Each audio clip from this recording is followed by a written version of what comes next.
Anastasia Pavlyuchenkova is enjoying an excellent season.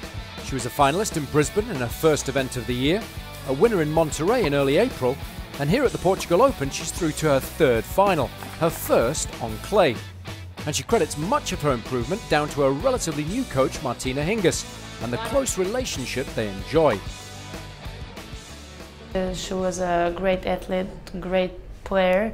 Also, she's an amazing person off court. I just enjoy, being around her, and we are kind of becoming friends as well. So it's nice. And she's my first female coach as well, which I think helps a lot. And mentality is closer, because I think women and men mentality is quite different, especially when it comes to the sport as well. So it's nice to hear some stories when she was playing, and so she tries to bring it on court with me as well. She tries to open my potential more. Of course, Hingis is a legend of the game. After turning professional at the tender age of 14, she amassed 43 WTA singles titles, including 5 Grand Slams. And she spent a total of 209 weeks at the very top of the game, managing to pocket just over $20 million in prize money along the way. Today, she focuses on trying to help the next generation of stars, clearly enjoying the chance to get back on court in order to pass on her considerable tennis knowledge.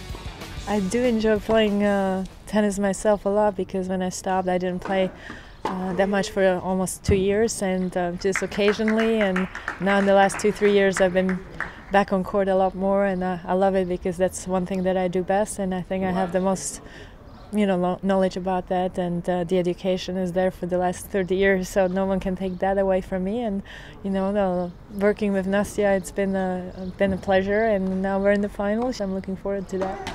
The difference between being the coach and a player, it's well, definitely you feel like you have everything in your hands when you're by yourself on the court, and it's you who decide and make the decisions, and who also have to take the decisions. And sometimes I can only prepare her as well as I can to go on court, and to help her with the strategy and with her shots, but it's her who has to do it after on the court. But I think so far we've been doing very well, and she's been a very good listener. And Hingis has been pleased with the way Pavlyuchenkova has responded since they hooked up, and she clearly sees several similarities to other great champions.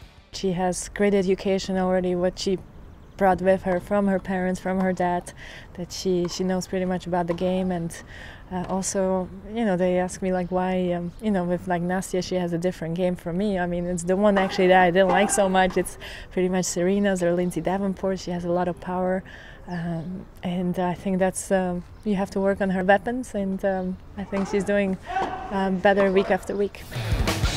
And of course, both of them are fans of the on-court WTA coaching rule. I think the on-court coaching definitely it helps the player sometimes to really refocus, to bring the strategy back up. If it's not going the way, maybe make some changes, and that's definitely it can turn around matches in the women's game. We've seen that in the past, and I think it's a good thing. I think she has a great record so far. Every time she goes on court, I start winning matches right away, or winning games, so it seems like it's working good so far, and we're both enjoying it so far. And if they continue to enjoy their respective roles, both will feel there's plenty of room for improvement and further success in the future.